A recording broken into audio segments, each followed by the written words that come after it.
052, and you can reach our station that way. And of course, hope you're having a great morning on a pleasant morning, sort of cloudy outside this morning, but I like it because when it's cloudy, it's cooler.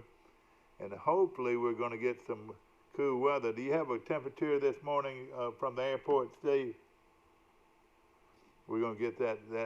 I would think it's in the low 60s, but hopefully, we're going to start getting some cooler weather right here at Halloween. That's probably one of the best times to get cooler weather. And 72 degrees, so it's quite warm out there. And do you expect to be that way the rest of the week, Steve, or what's our forecast? Of course, hope that you're having a good cup of coffee this morning, getting ready for another day of trying to make a living in Troy and Pike County, Alabama, and in Montgomery, and in East Avoga, where they got the best chicken fried steak I've ever eaten, and over in Opp, Alabama, and over in Andalusia, Alabama, and to Tuscaloosa. Tuscaloosa can take one proud moment this morning is that there's only one Tuscaloosa, Alabama, as far as names of towns in our country, in our United States. So not many people can say that, but it's just one Tuscaloosa, Alabama, home of the Crimson Tide of Alabama and the Auburn Tigers as they get ready this week for another big game. Auburn getting after a big weekend and a big win this weekend. The Auburn Tigers getting ready for another big game this weekend, and they'll all will be there, and everybody's going to be excited about football this weekend. Of course, Troy University, after a hard fought 36-34 defeat at the hands of Georgia State, now prepares to go to play one of their toughest opponents each year, and that is Arkansas State. The Wolves are always tough when the Trojans come to town. Of course, that game will be played on Halloween Day, so we'll be looking forward to watching that. Bill Rice Jr. is going to join us in a few moments, as will Mike Amos from Great Beach, Florida. Hope you're doing well this morning. Brought to you by Health Actions Physical Therapy. No better place to go if you need physical therapy than Health Actions right here. Come on up here. Right here in Troy, Alabama, and of course we appreciate them. Their business is located out of Jackson, Alabama, but they have numerous stores all over central and southeast Alabama, and Troy is one of them, and they have really made a big difference to a lot of people, and they've really been recognized here in town as a first-class place for therapy. Rice, good to see you, my friend. Good Bill morning. Rice Jr. Is here this morning, and of course, looking forward to a big weekend. This show is brought to you by Southeast Alabama Gas District, with home headquarters in Andalusia, Alabama. A big building there and a big store there that provides gas for a lot of communities, and of course, numerous gas stores. One right here in Troy, and numerous stores in Central and South Alabama. Jean's Flowers, located on South Brundage Street. Want to say good morning to Martha Lynn and all those great folks there. They can send flowers anywhere in this world, and so call them if you need flowers sent wherever today. Good morning. You're on Today in L.A. How you doing? Mike Amos along with Bill Rice Jr. Hi, morning. Where are you calling from, sir? Great Beach, Florida. You got another hurricane coming. I can't believe it. Yeah, now, where is that hurricane located right now? Do you know? I mean, right now it's still down in the Caribbean, kind of around Cancun. I think it's like 85 miles an hour, but looks like it's going to go towards New Orleans, Louisiana way. Boy, Louisiana's had a hard time, haven't they? They've been hit over and over. Boy, they really have. I mean, we're going to have some rain, which is a good thing and great, but hopefully it won't be anything we can't handle. So I see your picture on the screen by way of Zoom TV, but it's sort of dark this morning. I don't know if you need a light stuck in your face or not. Everybody tells me you got a face for radio. Is that right? I'll try to set up a lamp today. We have all our stuff in storage next door, so we're starting to bring more and more stuff over here. I understand you were hit pretty bad by the floods. How much flood water did you have in your house? I don't know. It was like 4 or 5 inches, maybe. That's bad. And, you know, the cutest thing about, if you want to say anything could be cute about having your house flooded, was the little sweet girls were upstairs and slept through it all. Yep. I reckon all you had to say was, y'all just stay up there, and I'll bring you your breakfast. Is that right? I know it's not funny, but at 3 in the morning, and we were having to carry them across the water to the next house next door. So I'm sure they probably will never remember any of this when they grow up one day. yeah. You know, they might. Have y'all ever had the conversation, what's your first memory? You know, some people say they remember things at 2 and 3. My clear memories don't come until I was about 5 or 6, Mike. But I want to tell you what might be my first memory. We were living in Clearwater, Florida, and that would have been 67, 68, 69. I would have been maybe 66. I would have been 2 to 4 years old. I remember my parents having a hurricane party in Clearwater, Florida, and the hurricane must not have been too bad, but Dad went out in the yard, got a bunch of Spanish moss and some limbs, and he put it on his face. And all the kids were back in the bedroom from the neighborhood that were at the hurricane party, and then he came back and went, and he scared us. And I remember that. And I'd maintain that as my very first memory. I was probably 2 or 3. And then the next morning, I remember my mom vacuuming it all up. So, you know, if it's real different, stark memory, they might remember it. I want to say hello to all my friends at Troy Health and Rehab, located on the Elba Enterprise Highway for long-term health care, short-term rehab. You cannot beat the Troy Health and Rehab. And also Trojan Auto Parts. My good friend Mike Kilcrease had a beautiful store there. And of course, you know, you're looking for a great gift for a special person at Christmas. How about a gift card from Trojan? And of course, we appreciate them, Trojan Auto. That story about Dad, that sounds like something you might have done, Mike, when you with your kids. I mean, don't you scare the trick-or-treaters by putting on the mask? I used to do that, and I think my wife probably has thrown that mask away or something, because I used to be, it was pretty scary. And you know, I tried to put it on when they were bigger kids. You know, sometimes in my neighborhood you might have 20-year-olds coming up there trick or treat. And but I did learn my lesson. You know, not to break any little child's heart. It's not worth. All that little child wants is a piece of candy. She doesn't want to get scared. She doesn't want anybody to scare her. Yeah, I remember Pearl Hill growing up. All the kids from all over the city of Troy would always come, and it would just be packed. You know, people think I'm exaggerating when I said all the neighbors would complain that they never saw any neighborhood kids to give candy to. They always would run out. Well, I'll tell you this, and this is the truth. Over and over again, for years, we used to have buses that would actually come in our neighborhood, and they would park at the bottom of the hill, and they'd go all around the neighborhood, and then they'd get in the bus and go home. Well, it was kind of, you had one street that was just house after house. It was easy. It's kind of a big hill, though, so you got to walk an incline. Yeah. Well, I tell you this too, you know, about Halloween, and you know, I think we all ought to be good sports. I really do. Now, if it was left up to my wife, we'd never see a goblin, you know, or anybody. But we don't turn sprinklers on now. We've had a couple of people that I've heard of that would turn their sprinklers on. Now, don't ever let it get that bad.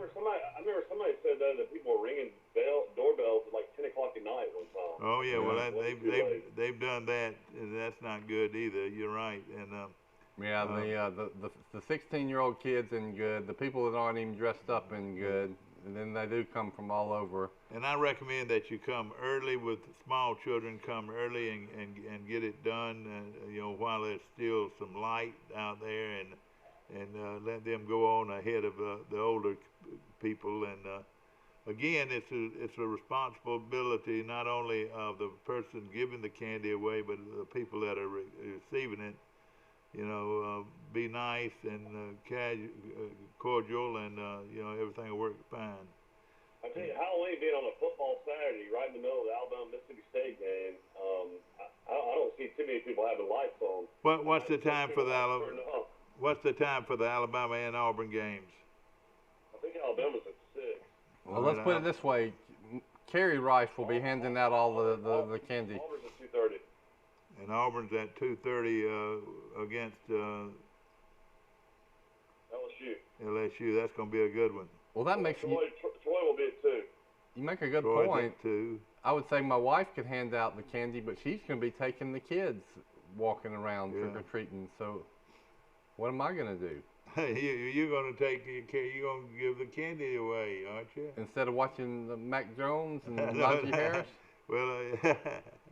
Well, I don't know. That's what. If they ring the doorbell at a commercial break, I might do it. I know it. I understand. Of course, Troy is a 2 p.m. kickoff against a team, Mike, that gives Troy as much trouble as anybody over the years is Arkansas State, especially at Arkansas State. What do you think? Yeah, I mean, Troy has definitely always struggled. Of course, they lost the shootout against them last year. Blake Anderson, we talked about many times on the show, is a guy that's dealt with a lot off the field. His wife died of breast cancer, and of course didn't even coach until I think the second or third game last year, and they came to Troy and beat Troy. Lane Hatcher is the former Alabama transfer. I think he was 4th or 5th string. He's, I guess, coach starter, even though he threw for 450 yards. Wouldn't that be hard as a coach to know this guy threw for 450 yards against Troy, and you're going to maybe split time at quarterback with him? Yeah, I know it. He's better than the other guy. I know it. I was just wondering which one do they play the most. They split him. And I think that's hurt him as an offense. You can't get any rhythm with your quarterbacks. But they've been blown out a couple times lately. At Coastal Carolina and then at Appalachian State. They played Memphis really tough early in the season. And lost at Memphis. Of course, they beat Kansas State, who has only lost one game all season. So I don't know what to think of this Arkansas State team. Vegas apparently doesn't know what to think either, because the line yesterday was 3.5. Oh gosh, that's right. That is something. And the game will be played in Jonesboro, like Mike said, at 2 o'clock kick. Now, will there be any television for this? Plus, if you have ESPN Plus, you can watch on the ESPN 3. ESPN Plus. Yeah. Well, I'm paying for it, but I don't know how to get it. You got fined $25,000. Yeah. Don't miss game. Yeah, you're right. Of course, that's the headlines of the sports today, and man, oh man, it was all over. You should be able to have a say on such a bad call. Yeah, it was a tip ball that went in the end zone for safety, or what was the deal? That would have been touchdown. Touchdown on Yeah. a kickoff. Hit the guy's finger and rolled it to the end zone. Yeah, you can't advance, but it was already in the end zone when it was recovered. Yep. Yeah. Of course, that's where you can't advance a muff. Mm-hmm. It's one of those things. Auburn maybe still could have come back and won the game or tied the game, but being up 8 points with 5 minutes and 30 seconds left, so it's a pretty tough thing to come back from. There were several questions asked, and of course, $25,000, even for those rich coaches, that's still a pretty good bit of money, And I hope they'll give it to charity, Yeah.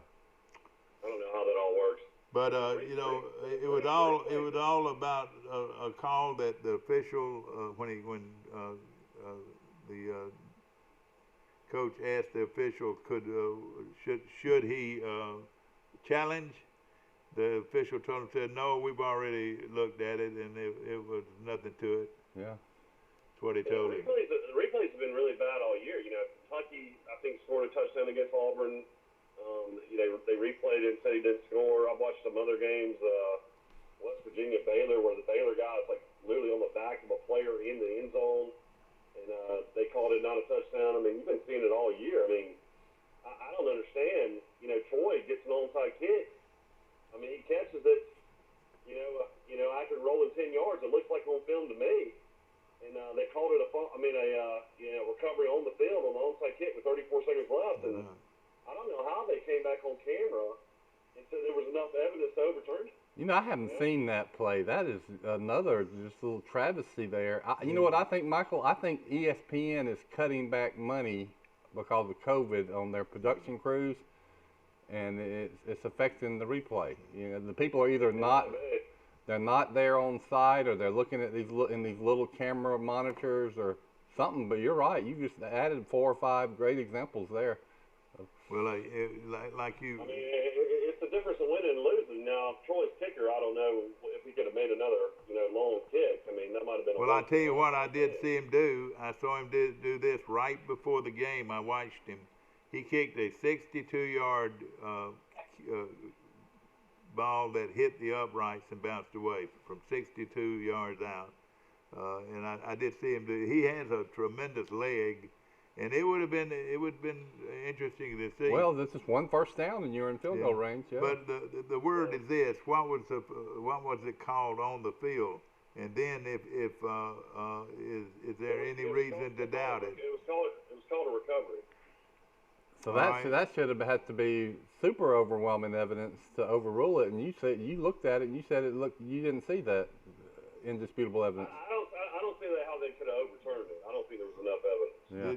Did he touch it before it went 10 yards? Was it, or anything like that? That's what they're claiming. I mean, you can watch it on TroyTrojans.com. They have all the highlights. Oh, do they? Well, maybe we can see it one day. Well, that is a double whammy for Troy. I mean, Luke missing the 2-point conversion, and then the onside kick play. That's a tough loss. I tell you what. I cannot believe Troy had 2 timeouts. I watched the fumble at the end of the game. That's right. Georgia State's running back. It's 1:26 on the clock. Troy had 2 timeouts when they stripped him and recovered. I mean, all they had to do was start hitting the knee.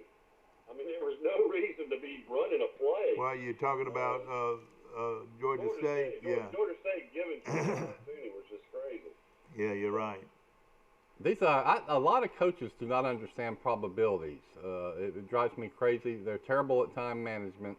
You're right. They take risks when you could just kneel on the ball. Yeah. I've seen lots of people that run plays when the only thing that can happen is a bad thing. And why do you do it? Mike, I don't know what Troy's record is with Arkansas State, but I don't think it's very good over the last 10 years. But at the same time, what is the status of our starting quarterback? Will he be able to play or what? I have no idea. I mean, I guess he was in street clothes on TV. Was he? I mean, a rib injury would be day to day. I guess. You mean he went ahead and put on street clothes? Yeah, he had street clothes on. Oh man, for the whole second half. Apparently, him and Jacob Free are roommates and best friends. They kept on talking about on the. Well, I tell you what, Jacob Free, bless your heart, you played a very good football game, especially to be called in there. He looked as about as good as you could look coming in a situation like he did. Yeah, first extensive playing time of his whole career, probably. 1A comes out of a 1A school, which is what we call Titletown, Brantley, Alabama. Mm-hmm. And they got a kid coming up, and this Tucker Kilcrease, who might be one of the best quarterbacks in this part of the country right now. And of course, Free was an outstanding athlete at Brantley High School, led him to some state championships in football. And then, of course, he played the shortstop on the baseball team and the pitcher and basketball. He was just an outstanding athlete that went on to Vanderbilt and stayed up there a year and then transferred to a junior college.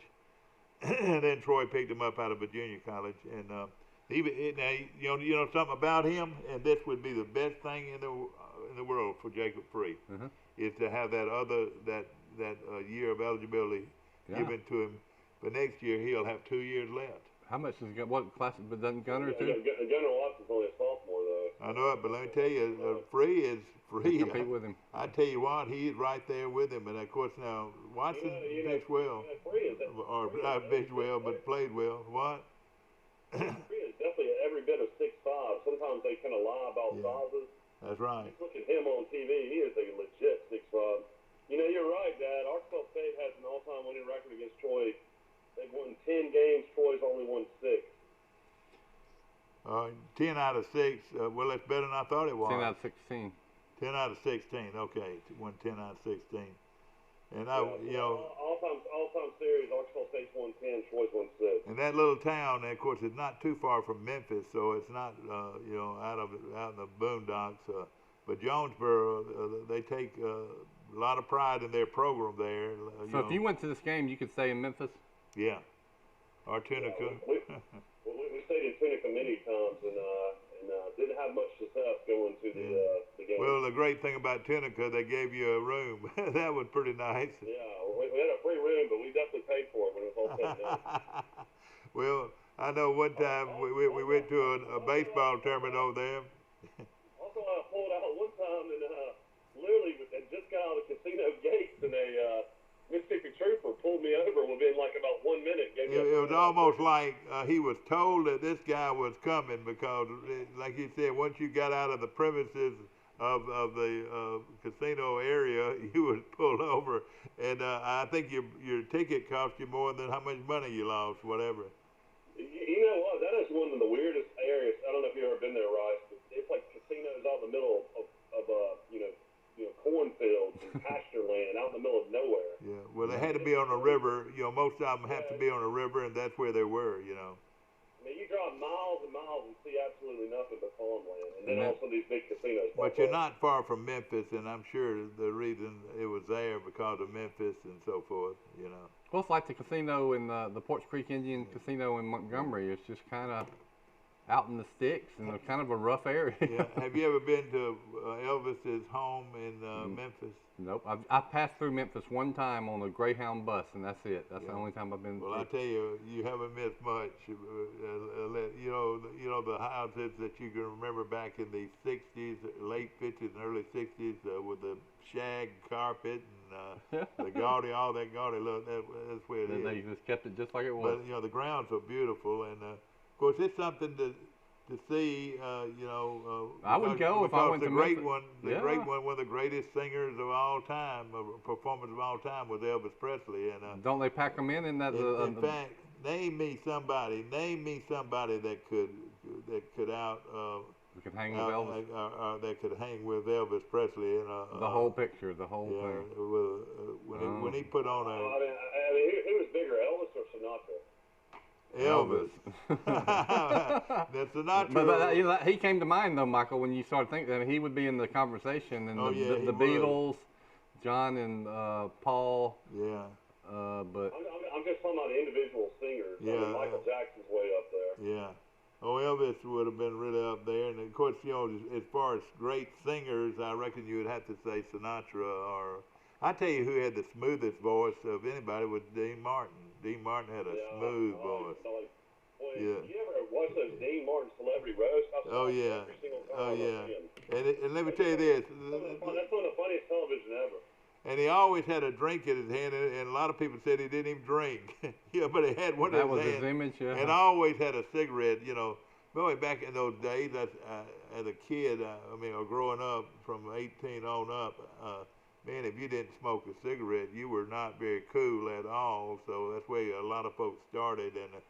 And I remember I used to smoke cigarettes, and finally I wised up, and I hadn't had one since 1988, and so proud of it. What made you stop? I really believe I'd be dead now if I had not stopped smoking. Did just one day you wake up and say, I'm going to quit, or what? Well, I held my dad's hand and saw him take his last breath of cancer and emphysema, and I said, I will never touch a cigarette again.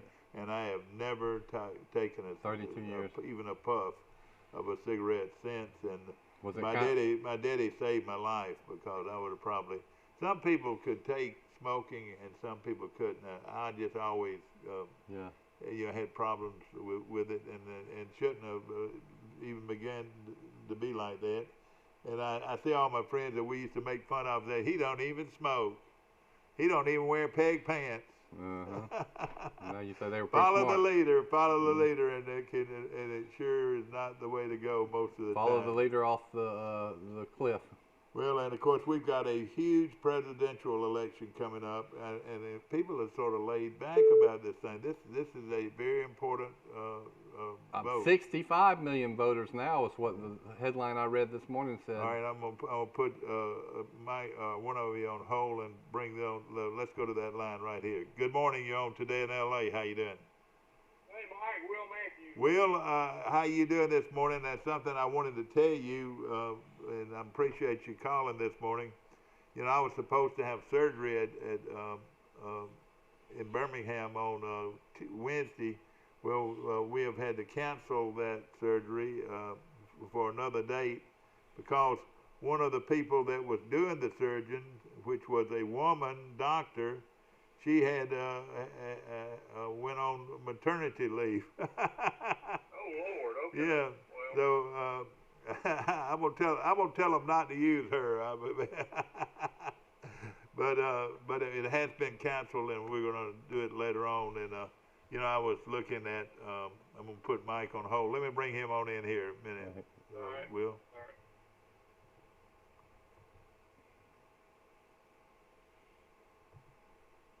All right, we got both of you now. Is that right? Mike Amos from Grayton Beach and Will Matthews from Ozark or Dothan this morning?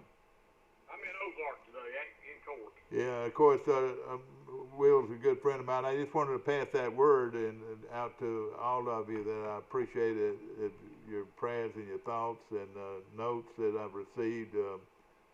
What a cute note I got from your little girl. It was so sweet of her to I was supposed to mail that a week ago, so that's why you got us some tickets to the real nice Stadium Club tickets to the first ball game, and my little daughter wrote you a thank you note. Well, Will.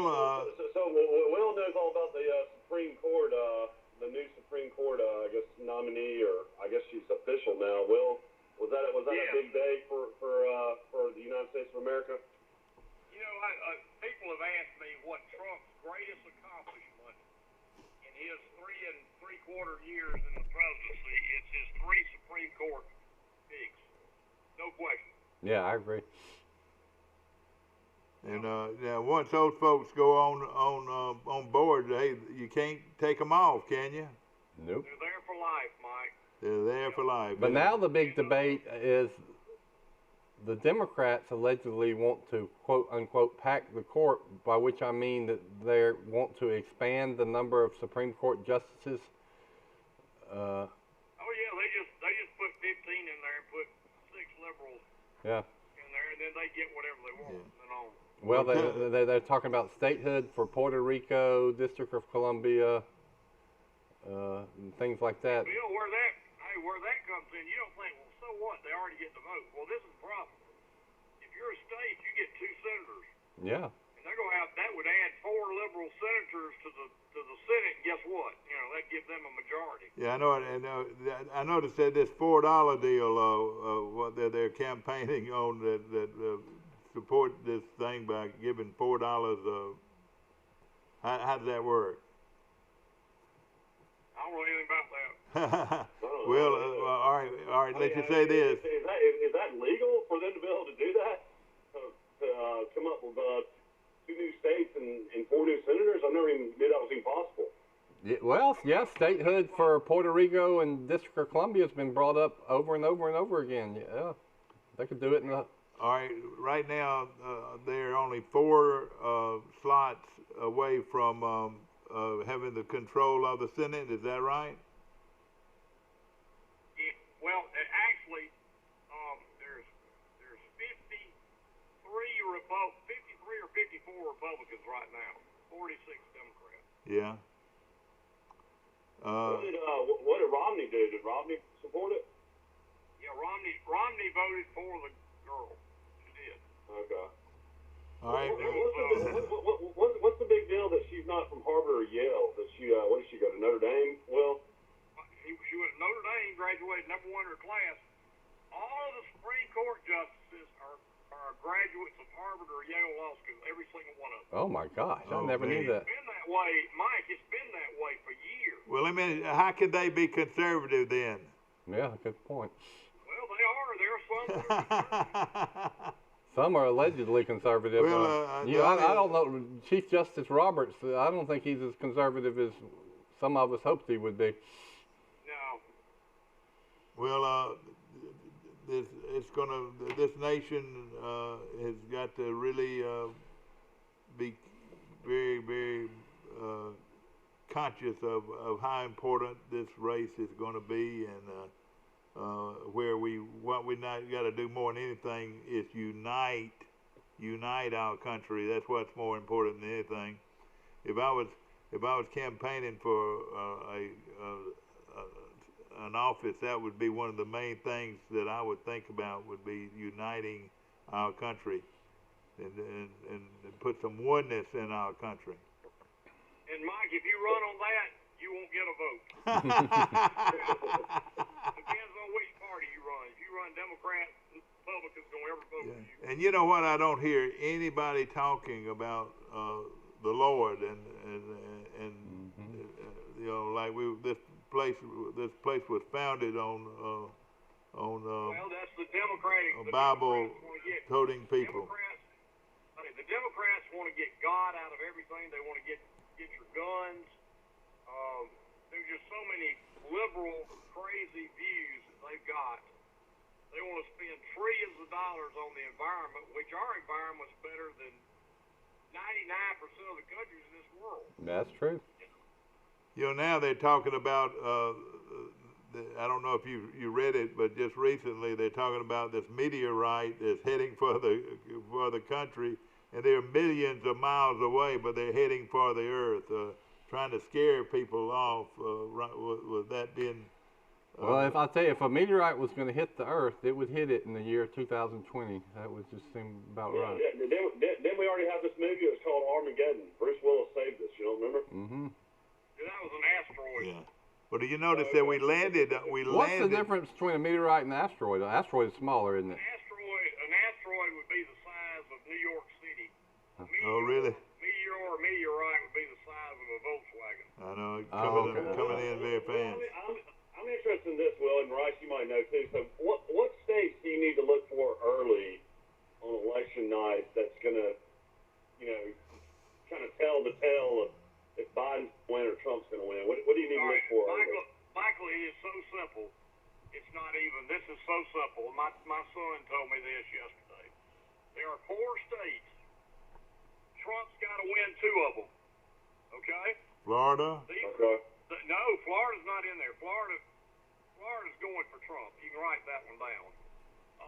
Ohio, Pennsylvania, Wisconsin, and Michigan. If he wins 2 of those states, he goes back in. I like that. You can't get better than that analysis right there. Well, what do you think? Do you think he can win? You know, your son, which of those 2 would he win? Yeah. They took. I feel confident he'll win Ohio. Yeah. I feel confident on that one. Wisconsin and Michigan last time were very close. Very close. Pennsylvania, I thought, well, Biden's from Pennsylvania. He's going to win Pennsylvania, but things have turned around in that state like you wouldn't believe. And last night, they had some of the worst riots they've ever had in Philadelphia. Oh, boy. And there were 30 police sent to the hospital last night. Oh, no. What caused all this? Well, there was a shooting last night in Philadelphia. The police killed a black guy. He was armed with a knife and came at him, and they shot him. Well, of course they're going to shoot him. I mean, you know, they were confronted by deadly force, and you know, they warned him several times to put the knife down. He wouldn't do it. Then he charged them with the knife, and then they killed him. So, you know. You know, I saw that too, and I thought the same thing. That could, as tragic as it is, that could play into this presidential election because. Absolutely, turnout in Philadelphia, which would be Hillary won It says- Philadelphia it by says- 85%. It says a cop was run over by a truck and at least 30 officers hurt in riots. Man, that's a lot of people to be hurt. Yeah, Michael, they were throwing bricks at them, burning police cars, all kinds of stuff. And it's the action of one police officer that felt like he had his life was in harm. And let me tell you this, and I say this all the time: if I went down to, if there was a police officer standing in front of Bird Drugs, and I walked up to him and tried to take his gun away from him, he could shoot me dead right there on the spot, and there shouldn't be any question about it. Because he's an officer of the law. I tried to take his gun away from him. I tried to put him in a harmful way, and to me, he'd have every right in the world to shoot me. I agree 100%. And so what I'm saying, they've got to protect themselves, especially why in the world would you want to attack a police officer when he legally can actually turn around and shoot you dead? That doesn't make sense. There's a lack of respect for police, Mike. Yeah, well, I just want our people to love each other. What? I want to bring something up. Alabama is a 32-point favorite over Mississippi State. All right. What do you think about that? 30, and That they seems like a claim, lot of points. and they claim that the headlines in the paper says UA facing challenge and Mississippi State pass defense. Well, you know, the running back from Mississippi State suspended again, too. You know, Leach pretty much kicked Colin Hill off the team. He rushed for 1,400 yards, and Oh yeah. I think he had almost 200 yards against LSU receiving and running, and he's not going to play. I mean, I'm surprised. That's gonna really. You know what? You might see 60 to 40 game, a 60 to 30 game. I think Alabama's defense has gotten better. Can't get any worse. 52 to Yeah. nothing. Hey, let me ask you this. You're an attorney, Will. You know, they're finding the Ole Miss coach 25 grand. for saying something bad about the officiating, $25,000.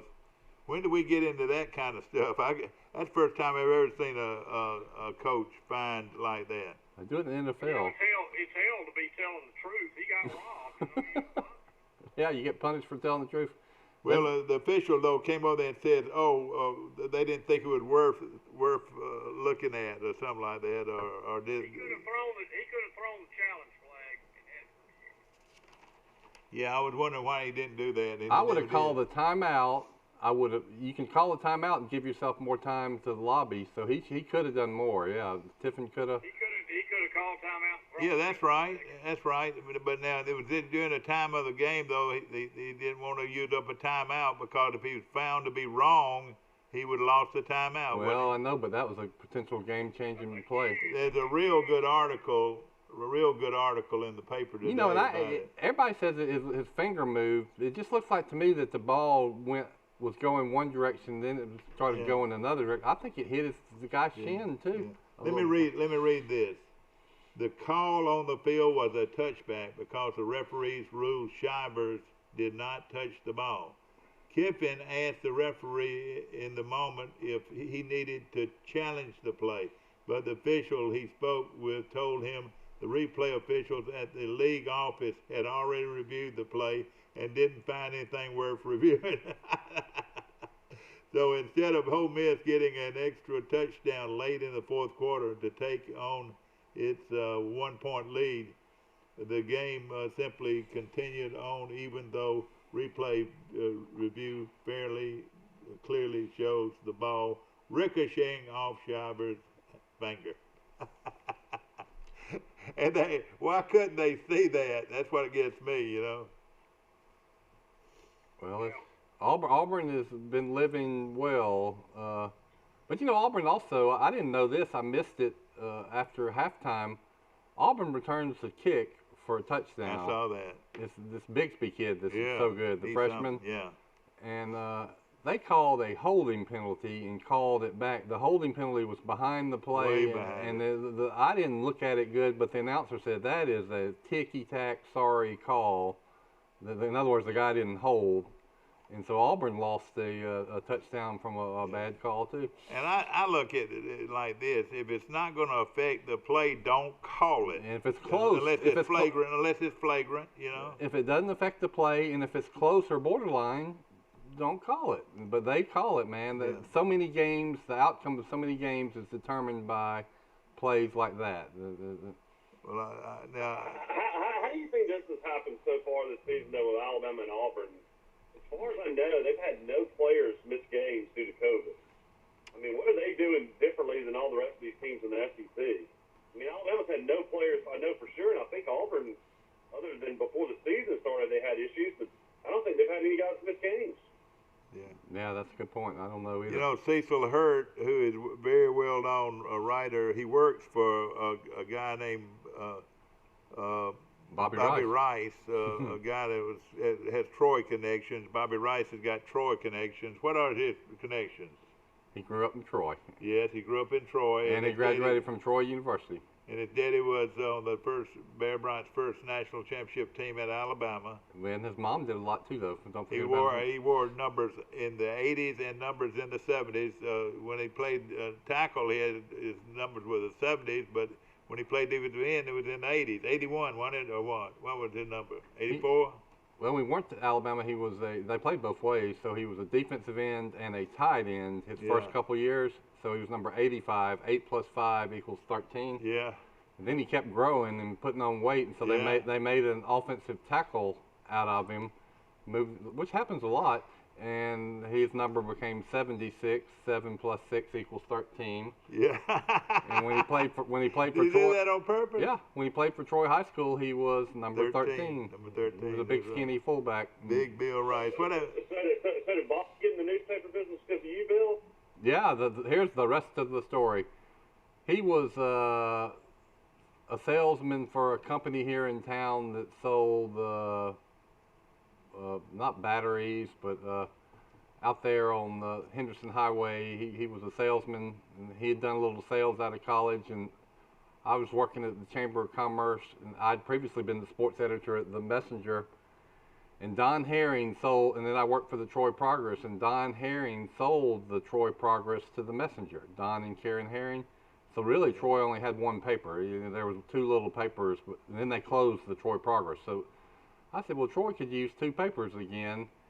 And since I had some newspaper experience, I said, I'll go into the business, but I need somebody to do sales. And Bobby had the sales personality, so I recruited Bobby to be my advertising sales director, and I got him into the newspaper business, and he's still in it today.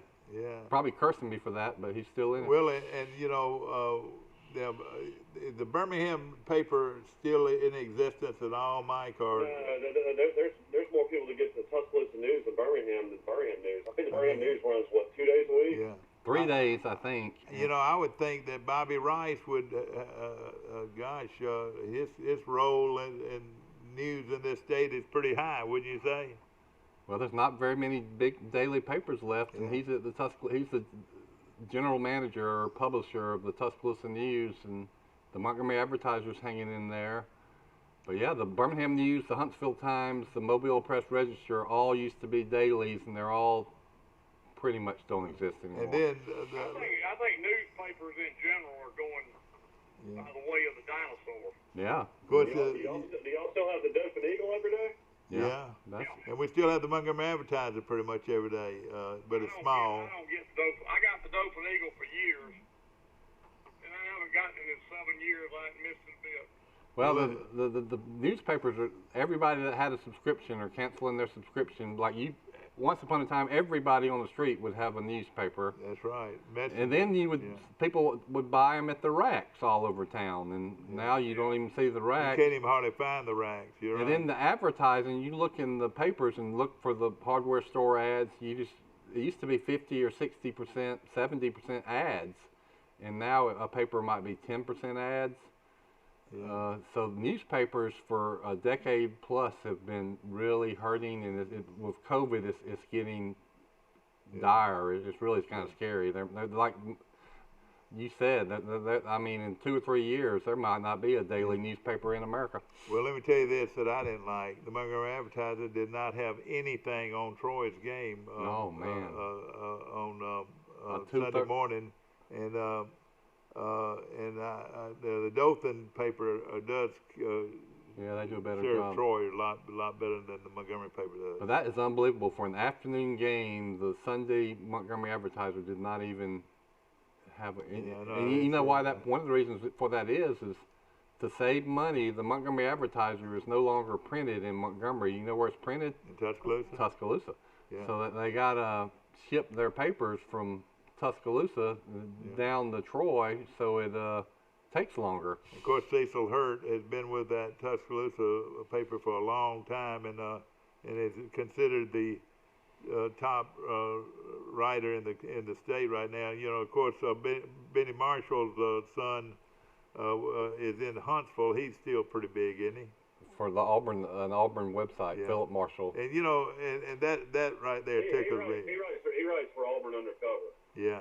But you know, and his daddy was the biggest Alabama fan in the world. I know it. Benny Marshall, who was a renowned sports writer, you know. He was good friends with Coach Bryant. And you know, back then. You had Clyde Bolton, you had Feinbaum, you had Scarpino, Oh yeah. I mean, you had all those, Oh writers. yeah, and they were big time jobs. Ron Ingram from Brundage, Alabama, was the high school authority. That's right. Sure was.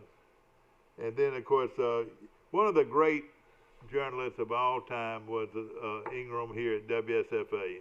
He was a gentleman, and if he wrote something, you could believe it. Mm-hmm. You know what I mean? Bob Ingram, wasn't it? Yes, yeah. He wrote a column for the Montgomery Independent. I got to know Bob, and his son Reagan. He was the sports editor of the Montgomery Advertiser for a little while. Reagan And the Ingram. guy that did the weather said, "'Tis the weather, take care and fare thee well." Y'all know who that was?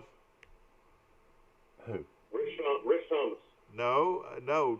Dan Atkins. And "'Tis the weather, take care and fare thee well." And the guy's name was right on the tip of my tongue just a while ago. Hines Walters. Can you believe that? I can still remember his name. Bob, I mean, WSFA really it's gone downhill. And yes, and then no, Carl. Do y'all know who said that? You're so right, Carl. Yeah, but also the other one was yes and then no. That's what Coach Jordan said? Coach Jordan would say that, and said, like you said, "You're so right, Carl," was another part of it. And knock, knock, knock. Mommy, it's do you know that? Yeah, it's on the tip of my.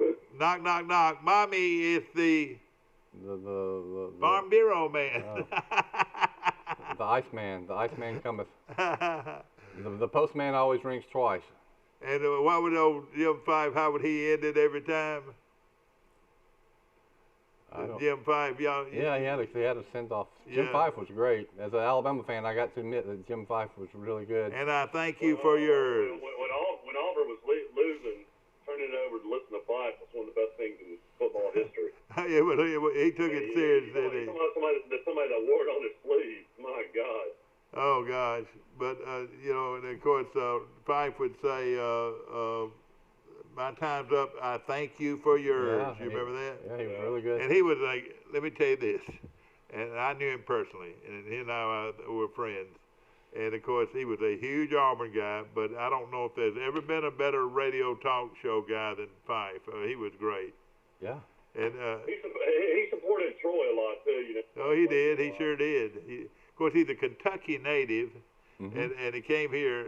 His brother owned the station. That's how he got the job. Is that right? A lot of a lot of people. He had a funny personality now, and a lot of people liked him. A lot of people didn't like him. Yeah, he was. Doug Amos he was his longtime partner. Oh, yeah. Doug Amos, who does Troy. He's on the Troy broadcast now. He was real close with Jim. And Jim Fife was also very nice and a good friend of Coach Charlie Bradshaw. When Coach Bradshaw retired, Kentucky. Well, he got in poor health, and I think he had a stroke, and he was living in an independent living facility. And I've heard that Jim Fife a couple of times a week went out and saw Coach Bradshaw. Well, Fife, like any good sportscaster, he wanted good information, and he had the word of Paul Bear Bryant on when he was with Coach Bradshaw, and Mike, yeah, Will. Mike, I think I I've told y'all this story, but May a year ago, I was down at the beach at the Yellow House. Yeah. And I went down to Thomas's, and I bet there was 150 people in line. I agree. I had to have me a donut. So I went over there across the bridge there at Phillips Inlet, and there's the donut place. Oh yeah, I've been there. Yeah. Okay. Well, I went in there, and I was in line. There were about 4 or 5 people in line. So I'm standing behind this guy. He's talking to somebody. And anyway, I said, you know what? I don't know who you are, but all I can remember, Auburn is going to win the football game. Yeah, that's right. It's a nightmare. I know it. He got laughing, and we sat down and had coffee, and I talked to him about 30 minutes. And You talking about Ron Bramlett? Rod Bramlett, and I don't know if you knew this or not, but my daddy and the great radio announcer at Georgia. Best friend. Oh yeah. Munson. Yeah, Munson. How about that? Hunker down, dogs. Hunker down, dogs. Larry Munson was the basketball announcer at Vanderbilt for years, and he got fired because when they were at LSU, you remember Jan Van Bredekoff and the F Troop. Oh yeah. They were playing LSU, and one of the LSU players sucker punched Jan Van Bredekoff in the nose, and Larry Munson left his radio thing and went out on the court and started. Oh really? And he got fired. Oh God. Somebody gave him a job in Atlanta doing the Braves. You know, I bet you I can name 1 or 2 people that probably did that. Either Apple Sanders or Fig Newton. One of those. Well, it was Collins Temple. Oh, Temple. Okay. You can Google it, Michael. Collins Temple. They got in the fight. He busted his nose, and LSU wasn't any good, and Vandy was winning the SEC that year. You know, when Marybridge. Yeah. Anyway, Munson ended up going to Atlanta. Then Georgia's announcer, whoever it was, they let him go, and they hired Munson, and ever since then he's been a legend. Well, he was. He was a great announcer, and you know, it's always fun to listen. Anyway, I talked to Rod Bramlett about that, and then 2 weeks later he got killed in that car wreck. Oh, Isn't that something? And I tell you, the sad thing about all of this, who would have thought anybody could have replaced Fife? And I don't think anybody could have completely, his knowledge of everything what made him special. But Bramlett was very close to being the same kind of announcer that Fife was. And, you know, Fife could say, touchdown Auburn! So could Rod, yeah. And he'd do the same thing. But Auburn fans really took a real joke when both those guys were killed or died. Yeah. Well, y'all have a good one. I got to go to court. Hey, Will, it's always good to hear from you, my friend. And look, give him a break. Give him a break. All right, see you. Take care. That's Will Matthews. You want to take a commercial break? Yeah, we will. Brought to you by Premier Dodge, Chrysler, Jeep, and Ram trucks on the bypass right here in Troy. Remember, nobody beats a Premier deal. Nobody.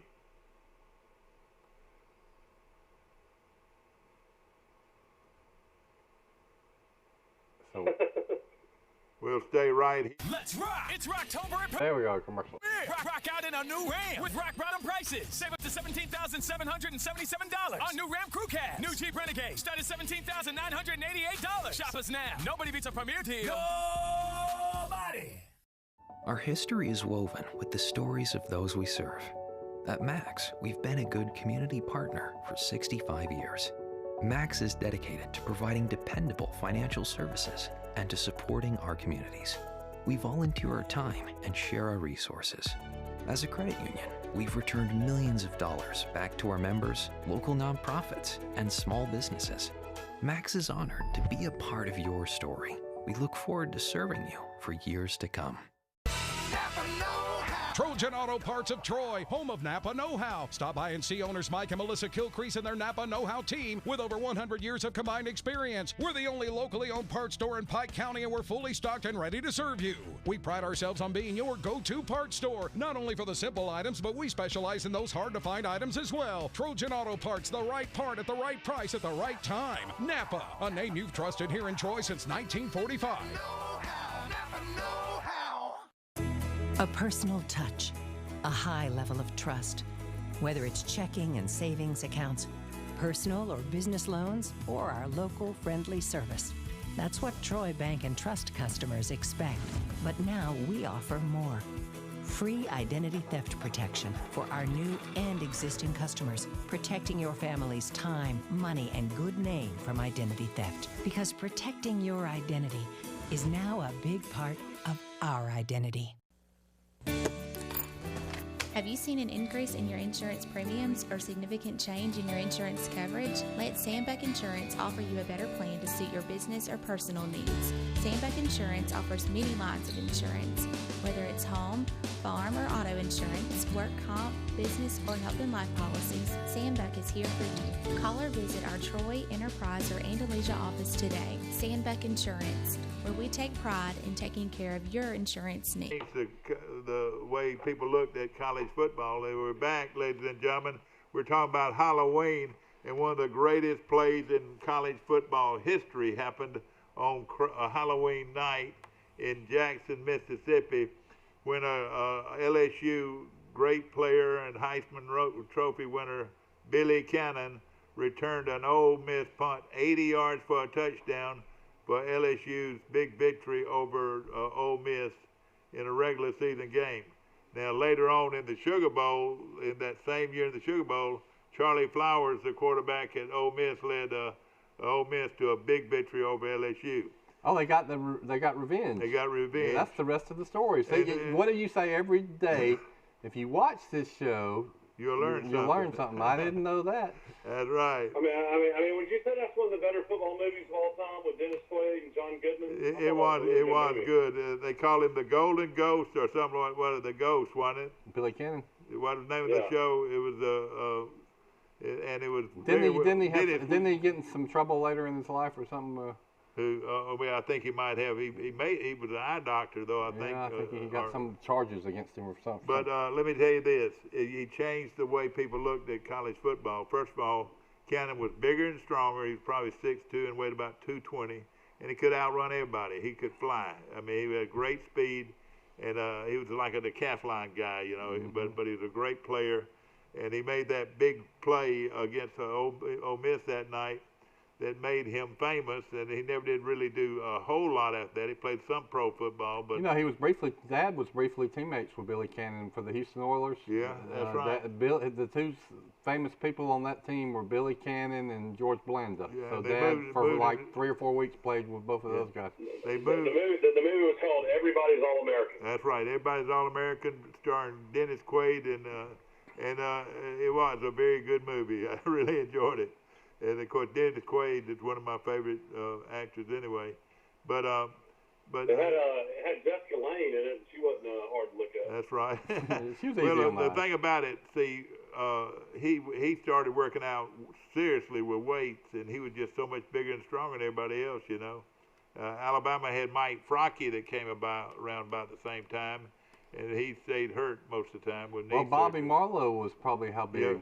Marlowe was close to being a cannon. You're right. He was very close to being a cannon. And the orphan boy from Troy does it again for Alabama. Who is the orphan boy from Troy, Mike? Do you know? Bobby Marlowe. The great Bobby Marlowe. And, I'll tell you, if you watch this show, you've learned about the great Bobby Marlowe. We talk about him all the time. Well, I'll tell you, a friend of mine, a good friend of mine, and is my judge over in Luverne. You know, he played at Alabama. He signed, you know, and played at Alabama out of Luverne. And Judge, Billy.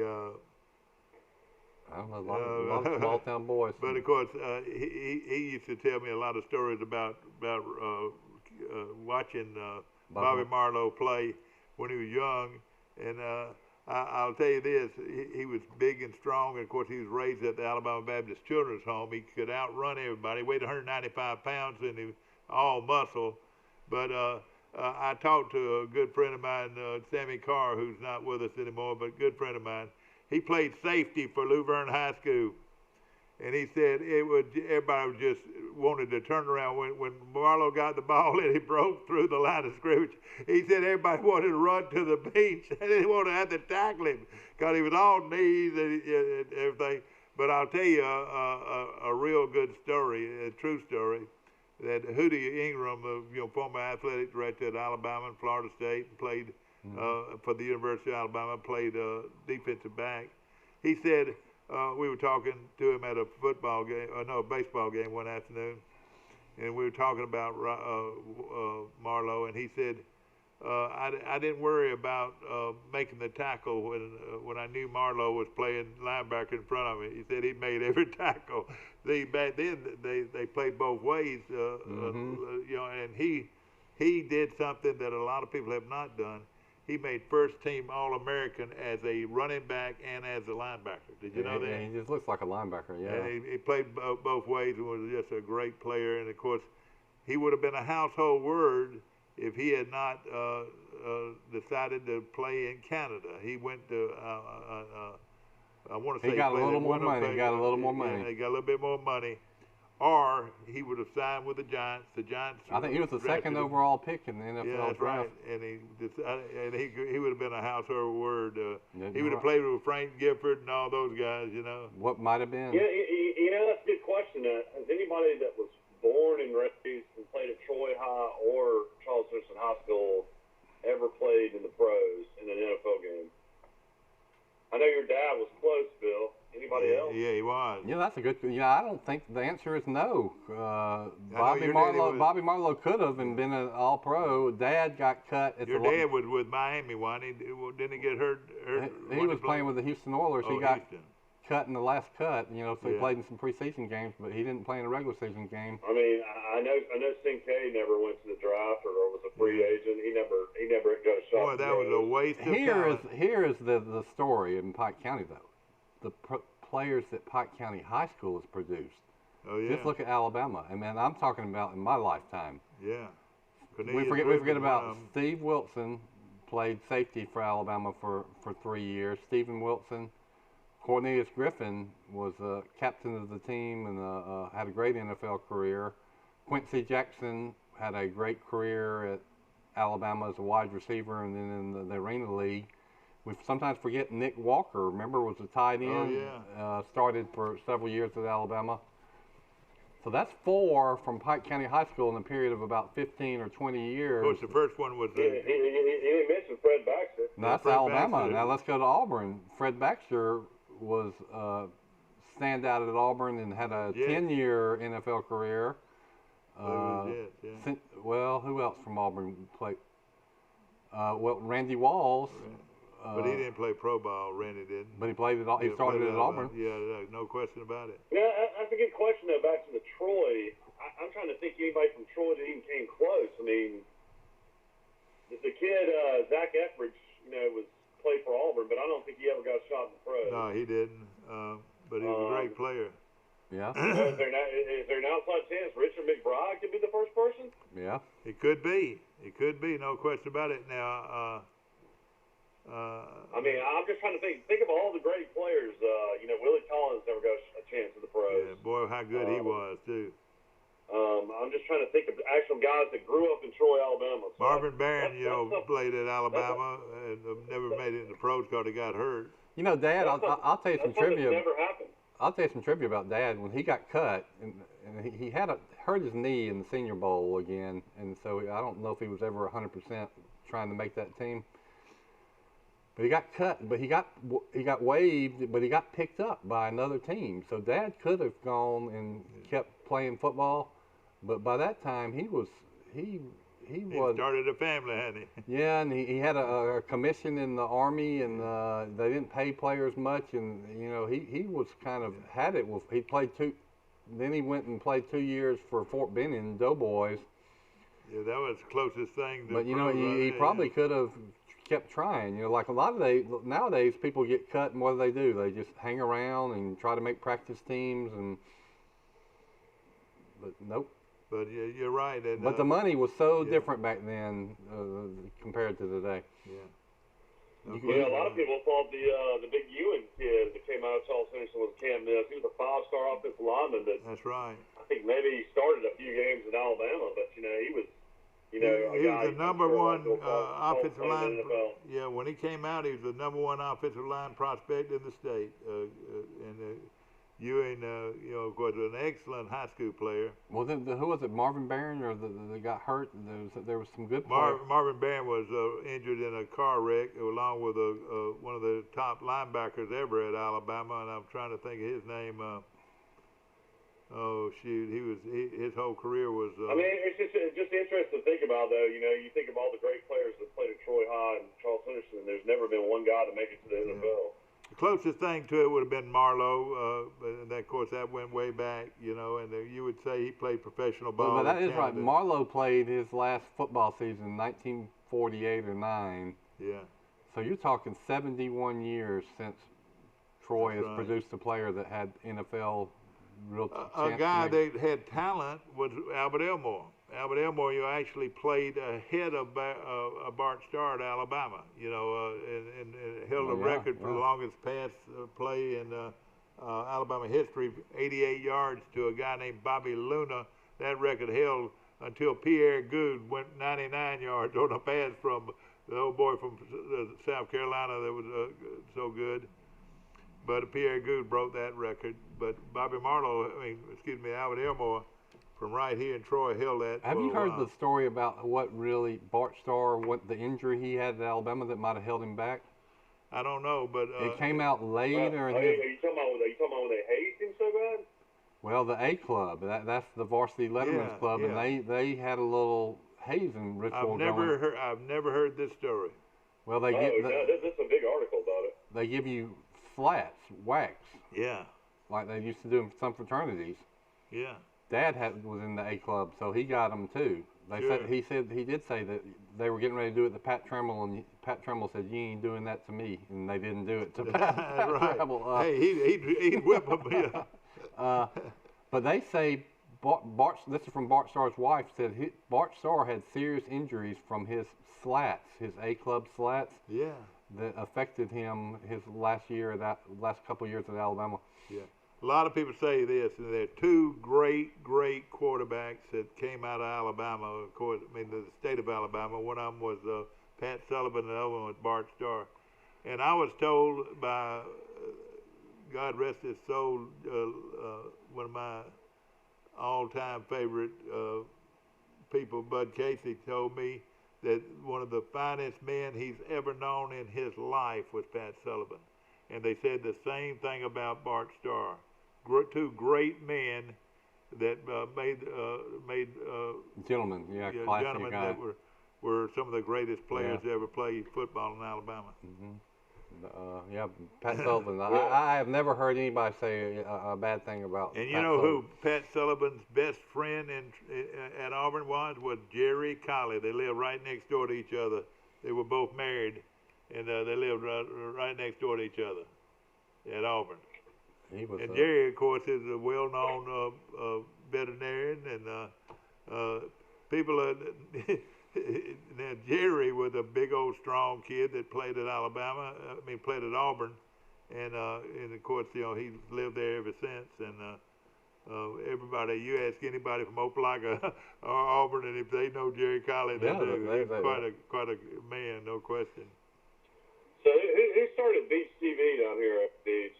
Judd Colley. I don't know if Judd started it, but his wife was in advertising, and they ended up owning Beach TV in Panama City, Beach TV in New Orleans, and Atlanta, and I know they're down to Key West. They're all over the place. They're up there in the Carolinas.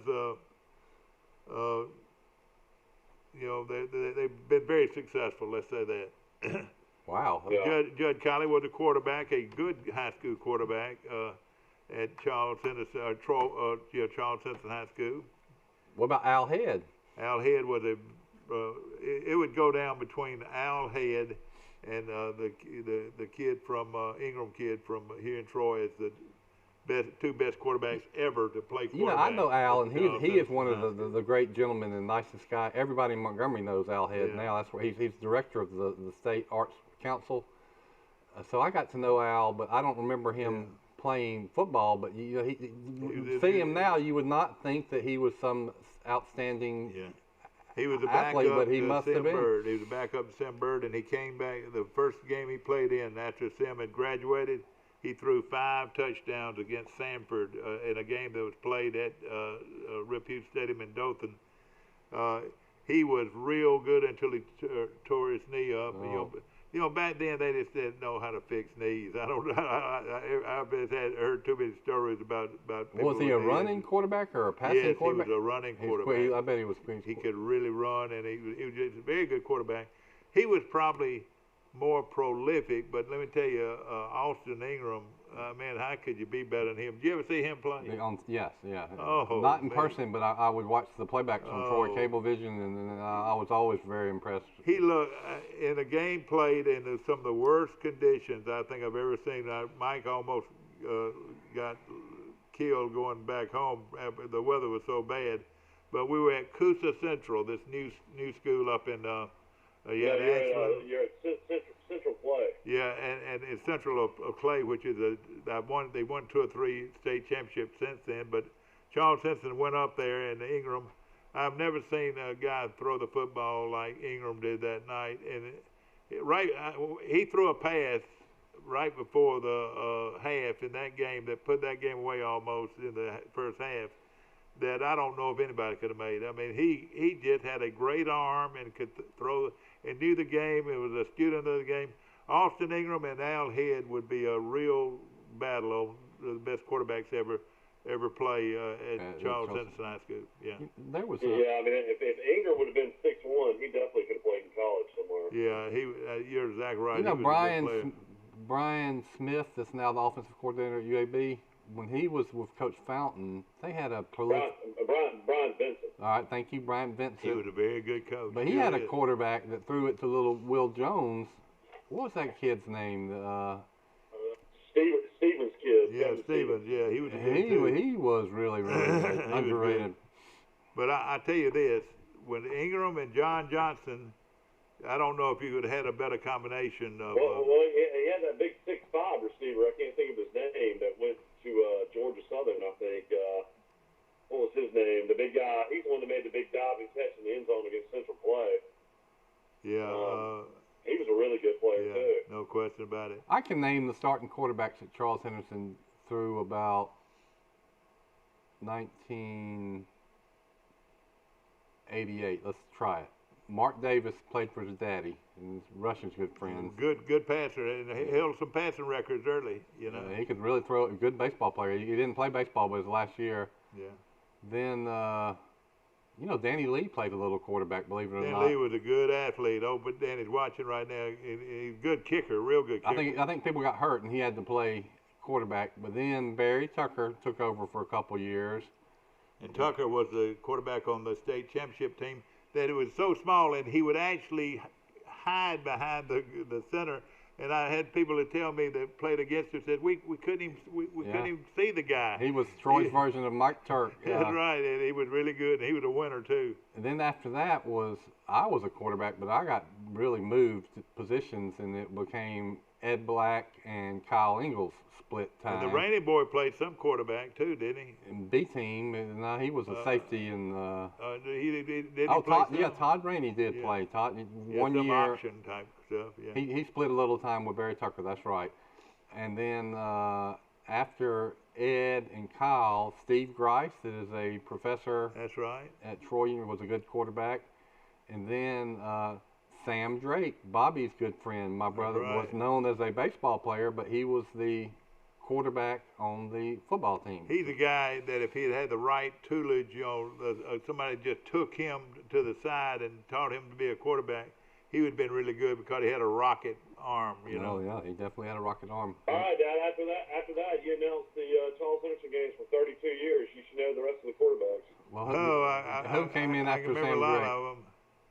Well, we talked about the Stevens kid, and then let's see, Coach Jeffcoat. He came back. Who were some of his quarterbacks?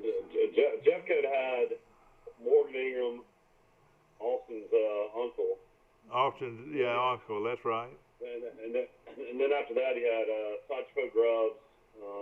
Sadio and that quarterback, Sadio Grubbs. One of they get. Satchmo and I grew up together, and then Tommy Lucas was his backup, and then Tommy Lucas became the starter. One of the Kane boys was quarterback for a while too. Patrick Kane, or yeah, that's right. Yeah, Patrick Kane. You had the kid that was oh man, what was his name? I'm trying to think after Tommy was the quarterback. I'm trying to think who that was. I don't know. I'll figure it out.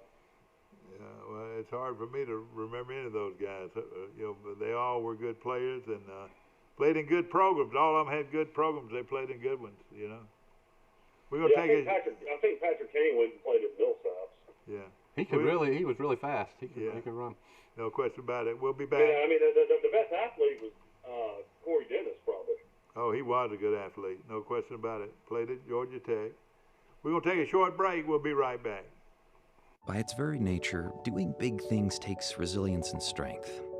You did the hard part. You did it, and we'll go farther still.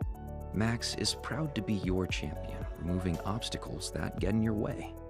We make technology easy, saving and funds access uncomplicated, and provide help when and how you want it. You control your money with expert guidance from Max Credit Union. Smart money made simple. At the Piggly Wiggly, we proudly support our local farmers and bring you the best they have to offer, all at cost plus 10%. When you shop local, you reinvest in your community. Remember, buy local, shop local. Piggly Wiggly, local since forever.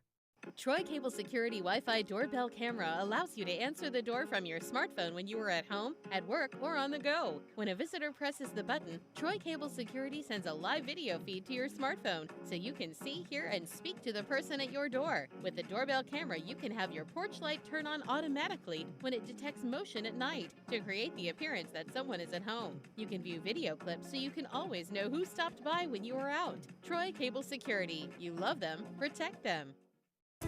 A personal touch, a high level of trust. Whether it's checking and savings accounts, personal or business loans, or our local friendly service. That's what Troy Bank and Trust customers expect. But now we offer more. Free identity theft protection for our new and existing customers, protecting your family's time, money, and good name from identity theft. Because protecting your identity is now a big part of our identity. Went on to play it all. All right. Thank you, Frank. Got a call from my father-in-law, Frankie Fryer, Frank Fryer, and he said we should have talked about Alex Bowden. Yeah, that's right. Pike County High School that played at Auburn, and he said he briefly might have played for the Dallas Cowboys. Let me check on this call here. You're on Today in L.A. How you doing? Hey, Mike, this is Forrest, and if you remember now, Corey Dennis is coaching one of the Heisman Trophy candidates. He's the quarterback coach at Ohio State. That's right. He got a pretty good player there too, doesn't he? Charles Henderson alum. Hey, don't. Is he and his wife had children at all? They do. They got two. Can you believe that Corey Dennis already has two children? Let's see if I can pull it up here. His wife is Nikki. Yeah, that's two sons named Troy and Gray. Name one of their sons Troy. Isn't that great? That's right. And of course, he married the great coach's daughter. Yeah, Urban Meyer. Urban Meyer. Volleyball player at Georgia Tech. Now you know the rest of the story, don't you? Well, it's Corey Dennis. I missed him. I was living in Montgomery, but now I'm learning that he was a great quarterback here. Then he played college ball at Georgia Tech. Now he's the head coach at Ohio, not the assistant coach, coaching the Heisman Trophy candidate. You know, he was a good high school quarterback. He didn't have a great arm, as good an arm as you would expect, but he could have played safety or wide receiver for anybody. He was just an excellent player, and he could run. He could really run. K.D. Edgefield. Didn't he play quarterback as He well? sure did. He sure did, my friend, and defensive back. He never left the game. Yeah, he and his wife just had a baby boy. All right, let me bring Mike back in a second. You know I'm not going to have my surgery tomorrow, so we're just back to regular. Right. Yes, he's done. Okay, all right, hold on a second here.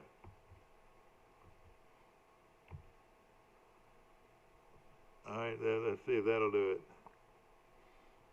Well, we're back to our show, ladies and gentlemen, and I'm going to bring in these two guys from outside. Yeah. There we go. I got both of you on here. Forrest, I got you on here now. Yes, I hear you. Forrest Lee and Mike Amos on board with us this morning and on this Tuesday.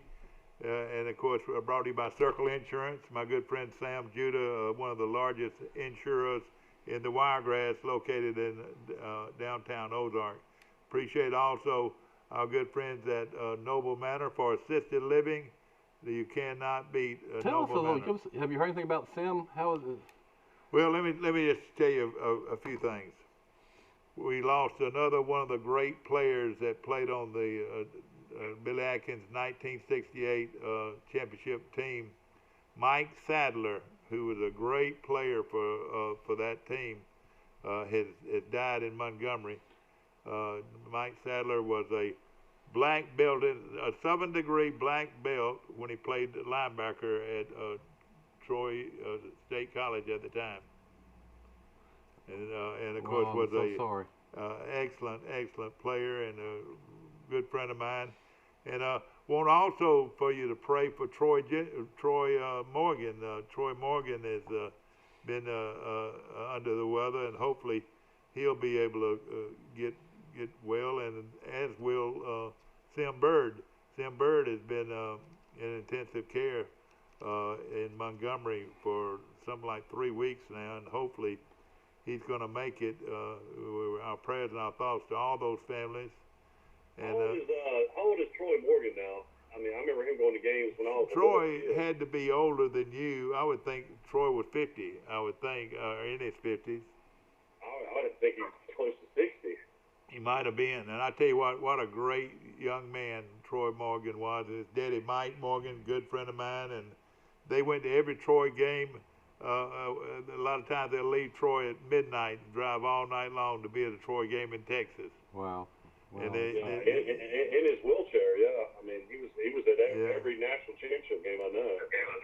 And of course, he knew all the players, and all the players would come by and touch his helmet before they go out on the field or after the game too. He was so recognized by these coaches, and Mike Morgan the late Mike Morgan was a great Trojan, and Morgan and Troy has always been a big Trojan fan. Well, thank you. But and of course, a lot of traditions, and we're throwing a lot of names around today. And we got the Dodgers playing tonight against Tampa Bay. They can win the World Series. They're up 3-2, so that's going to be going on tonight. And on Thursday night, you got a good Sun Belt matchup. You got South Alabama traveling to Georgia Southern. That game will be on ESPN on Thursday night. If you want to watch a pretty good Sun Belt game. I tell you, South Alabama's getting some exposure. I'm telling you, their program is really getting some exposure, Mike. Georgia Southern's only a 5.5-point favorite, so. I think South Alabama might be turning the corner this year. I would too. And now let me just say this: one thing about Georgia Southern is they're one-dimensional. If you can just put 8 in the box, you can play 8 in the box against them. You can beat them. Now, if they are able to run the ball, though, with 8 in the box, you're in trouble. But if they can stop you with that, then they take the pass completely away. You got to stop the run. They've got a great quarterback, no question about it. Oh, I think they can be beat, and I think Steve Campbell's got this team playing the way they want to. And I said this before, and I'll say it again. It was to their advantage that we didn't play early in the year. I think we would have wore them out early in the year, but that's going to be quite a game. I want to say. I know. Troy's coming off that brutal beatdown by BYU, so they just got beat 48-7. I don't know if Troy was going to play that out great or not. Yeah, I want to mention a phone call we had during the break. Alec Bowden was was one of the early people that played at Auburn, and he played behind some great players, and one of those great players was out of Birmingham, and of course, Malin Kent, and of course, Alec Bowden, though, was a long-time player at Auburn under Suge Jordan. What is going on with this Arkansas State Troy line? I am shocked by this. Now it's 2.5 Arkansas State. Somebody must be hurt, wouldn't you think? I don't know. I mean, I'm shocked that Troy's quarterback's hurt. Hopefully he can play. I know, but the line is going down. It went from 3.5 to 2.5. Yeah. What is Vegas trying to tell you here? Yeah, Mike. What time during the game did Gunnar Watson get hurt? Somebody with that. He got hurt in the second quarter, didn't he? In the second quarter, and had been playing very well. Didn't you think? He was 8 for 10 for like 80 yards when he got hurt. I looked in the stats. And then they bring he threw a touchdown. He got hurt. He got hurt on an actual pass, but scored a touchdown. Yeah, and then of course and again, Freed Jacob played a brilliant ball game. I think he passed for over 300 yards and just played an excellent game. But down the stretch, Gunnar had so many more snaps that they might have done something different, on the 2-point conversion. I tell you what's surprising to me is that Troy has no dual threat quarterback right now. Nobody that can run. Yeah, that's right. I think they need to bring that element in there somehow, some way. Did you notice that Kentucky played their backup quarterback who transferred from Auburn? He played pretty well. But you know what? I was right all along. Missouri is a lot better football team than people give them credit. And they out-toughed Kentucky. They just whipped them up front. Yeah. I saw a news article that Coach Larman did not attend the game, that he still had to stay at home with his battle with cancer. I know it, and I hate that for Slarman. Let me tell you, he was a great coach and great person at Troy, and I sure hope he can get well. How bad is he? He was at Troy for 6 years. Yeah, and he was a great guy and a great coach. Boy, we had some good ones. Our defensive coordinator was the same type person, and we just hate to see them. Of course, Slarman's still the defensive coordinator, or is he a defensive coordinator? He's the offensive line coach. Excuse me, offensive line coach, and has done a great job at Kentucky. Do you know about it? He played at Kentucky, though. Yeah, that's right, and has done a good job. We hope that you've enjoyed our show today, ladies and gentlemen, brought to you by Pike Tree Service. And of course, when they cut down a tree, go back and try to find out where that tree was. That's how clean they make it when they cut down trees in your yard. P.S. Falk Furniture has been a solid supporter of our program for a long time. We appreciate them, as we do Green Hills Memorial Park and Green Hills Funeral Home. It's pretty layout, and it's professional service that you'll get in a time of when it's tough. Of course, Pond Stocker, they'll stock your pond right now. And of course, also the Brundage Country Club, the best golf in town right now, just $12 for 18 holes of golf, and add 6 more or 8 more, and you can drive a cart around the golf course. The best deal around, that's right. And then you'll get to have a chit chat with Coach Forrest Lee before you tee off and play. And Troy Bank and Trust Company with 14 locations now to choose from, and they're growing every day. And we appreciate them. Jeff Kerbin, as fine a young man as you'll ever meet, is the president of that bank. Also, Bill Jackson Chevrolet, Bill Jackson Ford, right in Troy, and we appreciate them. And of course, Cinco Drugs, been around a long time, Charles Cinco. And, of course, owned and operated by Walt and Kristen Sanders. And, of course, we want to mention the Withington Insurance Group. And to me, Johnny Withington is one of the finest men and finest local He's a fine man. servant that I can ever remember here in Troy. And I tell you, he was quite a football player himself. Hard-nosed. And, of course, Troy Regional Medical Center and Rick and all the great folks there. A outstanding hospital for the and we got a new surgeon from the Mayo Clinic. That's right, man. That's right. We got him right straight from the Mayo Clinic, and he will be operating right here in Troy before you know it. In the Alabama Real Estate Connection, see Carol Amos for your real estate needs, and of course Troy Health and Rehab. All of our sponsors, and we appreciate you very much. Rice, we appreciate you. And Rice, for those Auburn folks, one more time, War Eagle. The Auburn Tigers are getting ready for the LSU Bengal Tigers. For the Bengal Tigers, and right now we'll expect a big crowd at LSU. They're playing on the Plains. What? They play it's in this Auburn. game? Oh, they're playing at Auburn. My fault. And that'll be Auburn and LSU in Auburn. Is that right? The CBS crew is coming to the Plains. My bad. And I hope that everybody will get behind the Tigers in that big game. We'll appreciate Mike Amos. Get behind the LSU Tigers?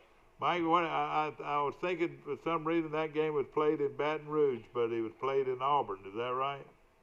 Yeah, Auburn's a 2-point favorite. Okay, that's they are. Whoa, that's going to be a heck of a game right there. It's going to be a heck of a game. And I tell you, Bo Nix is starting to look better, and then this little running back Auburn has. I wonder how can you get tickets to that game. I wouldn't mind going. Yeah, me too. You're going to probably want to watch Troy. Rice, let's see if we can find some tickets. How do you get tickets in the COVID era? I mean, it's harder, I guess. Yeah. Hope you've enjoyed our show. We'll see you tomorrow, bright and early, and Max Howell will be our guest.